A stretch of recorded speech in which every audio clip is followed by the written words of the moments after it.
Olá, tudo bem com você?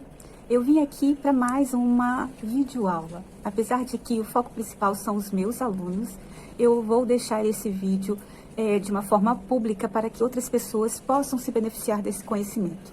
Há um tempo atrás, há exatos um ano, um pouco mais, em maio ou abril do ano de 2020, eu fui fazer uma consulta e descobri que eu tinha uma hiperinsulinemia.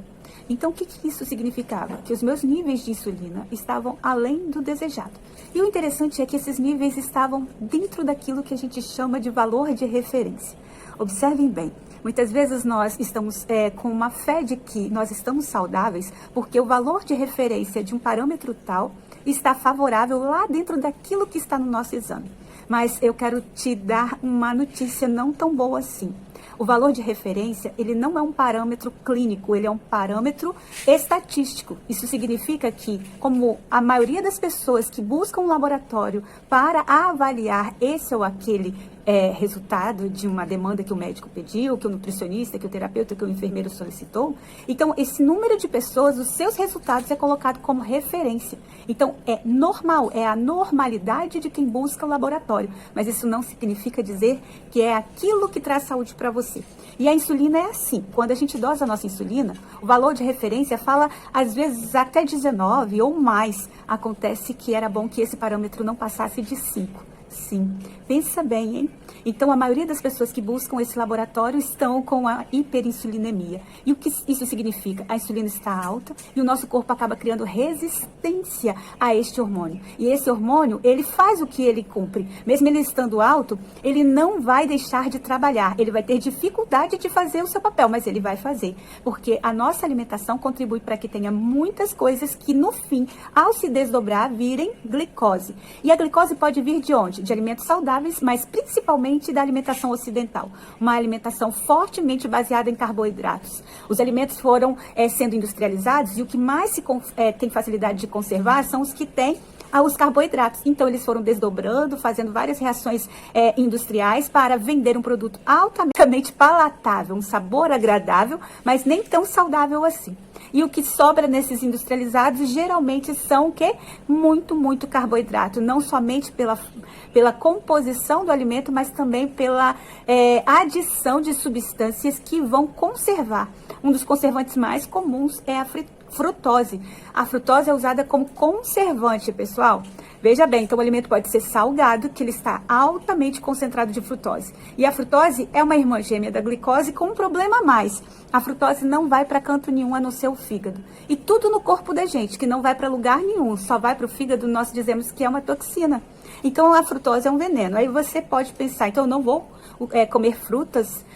Comer frutas você vai, porque comer frutas vem com as fibras. O problema são os sucos de caixinha concentrado, os néctares que eles falam, e ainda esses outros alimentos que têm a frutose de adição. Isso tudo está contribuindo para aquilo que a gente chama de diabesidade. A Organização Mundial da Saúde juntou duas palavras, obesidade com diabetes, e formou a palavra chamada diabesidade. Acontece que essa doença é silenciosa, porque muitas vezes se dosa apenas a glicemia e assim como a insulinemia, o parâmetro está sendo medido errado, na glicemia da mesma forma. Nós olhamos sempre lá na glicemia um valor de referência, dito normal, e que o normal ali não é porque é o saudável, e sim o que é mais comum, de 60 a 100. Acontece que para a gente avaliar os parâmetros de referências laboratoriais, ao invés da gente olhar a referência, que é aquilo que é comum, a gente deveria pegar estes valores, dividir em quatro. A gente fala avaliação por quartis. Mas tem que ter um conhecimento a mais. Existem certas substâncias que eu quero que estejam no último quartil. Exemplo, vitamina B12. O valor de referência da vitamina B12 é de 100 a 900. O ideal é que estivesse, então, acima de 500, que são os últimos quartis. Acontece que quando você vai lá e pega seu valor e tem 210, você sai todo satisfeito, o médico fala, não tem alteração. Perdão. não apenas os médicos, os profissionais em gerais não sabem desta avaliação por quartil e falam, pode ir, tá tranquilo, você cheio de dor, você sem energia, você com o intestino ruim, você com a mente ruim, porque a B12 está baixa, mas está dentro da normalidade, mas não é saudável, gente. E ali na glicemia é assim, eu não quero que esteja no último quartil, nem no primeiro, é perigoso no primeiro e no último. Se é de 60 a 100, eu divido assim, de 60 a 70, de 70 a 80, de 80 a 90 e de 90 a 100. O ideal é que ficasse de 70 a 90, que são os quartis intermediários.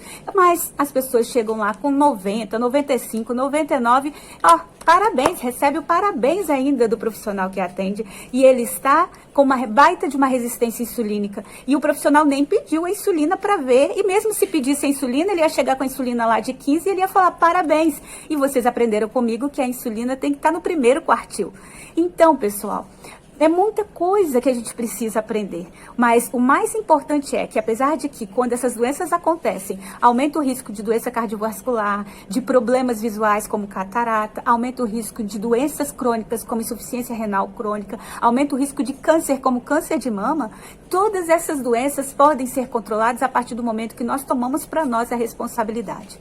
E como os tijolinhos do carboidrato é a glicose, nós precisamos entender que a gente precisa, então, reduzir o carboidrato para reduzir a glicose, porque é a glicose que manda o sinal químico para o nosso pâncreas. E o pâncreas vai e joga insulina. Só se eu coloco muito carboidrato, eu peço muito do nosso pâncreas. Um dia ele entra em falência, mas antes dele entrar em falência, ele fica tentando recuperar, produz muita insulina. A insulina acaba não tendo a facilidade de fazer o seu papel, aí a resistência insulínica, e isso tudo é uma avalanche. Na verdade, é uma bola de neve que vai crescendo. E o que fazer? Tomar medicação?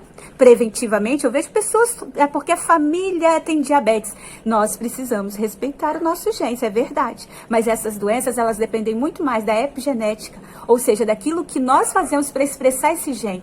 O gene existe, mas ele só vai manifestar a doença quando nós o ligamos. Como que nós ligamos ele? Com a nossa disciplina ou indisciplina, com nossa responsabilidade ou com nossa vida louquinha, vamos dizer assim, com o nosso autocuidado, ou quando nós dissemos que tudo é culpa dos genes. Nem tudo é culpa dos genes. Então, a partir de hoje, você comece a levar em consideração aquilo que você põe no seu prato, a atividade física que você faz, como que você gerencia o seu estresse. E peça ao seu médico para dosar a insulina, peça ao seu terapeuta para dosar a insulina, e peça para olhar não apenas um parâmetro de referência, mas lembre como eu falei, divida em 4, preferencialmente no primeiro quartil a insulina e a sua glicemia no segundo e no terceiro quartil. E se você precisar de mais informações, eu posso te indicar um terapeuta próximo a você, são muitos alunos formados. Se você estiver próximo a mim, será um prazer atendê-lo, mas os meus alunos, eles são a minha extensão. E faça o seguinte, continue seguindo aqui que eu vou trazer mais informações para vocês. Um forte abraço, que Deus nos abençoe.